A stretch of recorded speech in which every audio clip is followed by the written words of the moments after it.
Hey everybody, let's talk rutabagas. These large and seemingly unwieldy root crops are a staple at the Capital Area Food Bank because they store really well, and they're also very versatile. They might be unfamiliar to a lot of us, but you can cook them the same way that you cook any root vegetable like beets or potatoes.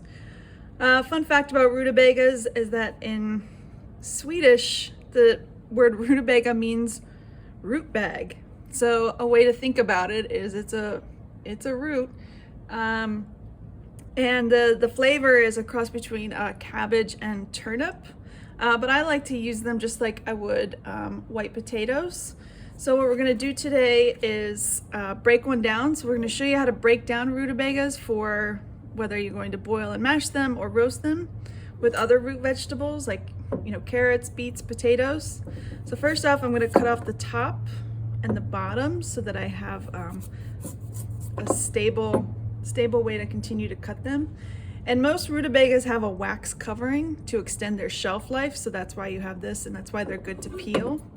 And so I'm just going to peel this one. And you can, sometimes they can be a lot larger, like this one. See how much bigger this one is. And so you could cut them into, let's say, quarters to make it easier to handle for peeling. I chose a small one just for the video so you didn't have to watch me peel for 30 minutes. That wouldn't make for exciting television.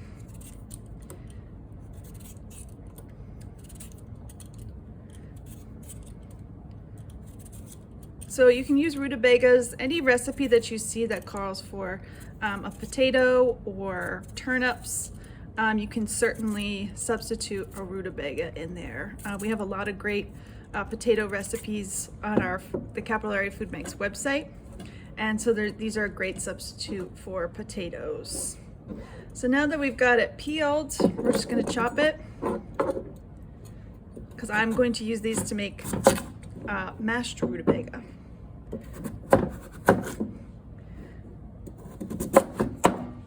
So it doesn't have to be pretty. You just do some nice, chop it into cubes. So the smaller the cubes, the more surface area you have, so the less cooking time when you do boil them. So you can, if it's hard for you to chop them into smaller pieces, that's fine. Don't worry about that. Whatever makes you comfortable to handle the produce in the kitchen, it's fine by me. You can also cut these into like wedges like this and roast them so you eat them kind of like you would potato wedges. Should be a great side dish.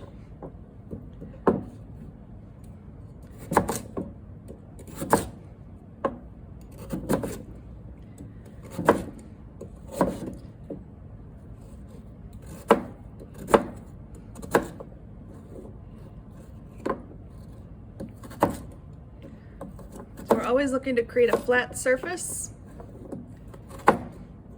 so that we don't injure ourselves or miss with the knife. All right, so I'm just gonna put these nice chopped into a nice large saucepan.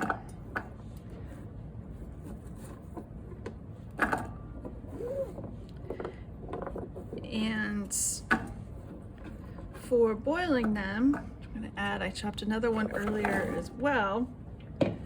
And so for boiling them, I'm just going to add a little bit of salt for some flavor.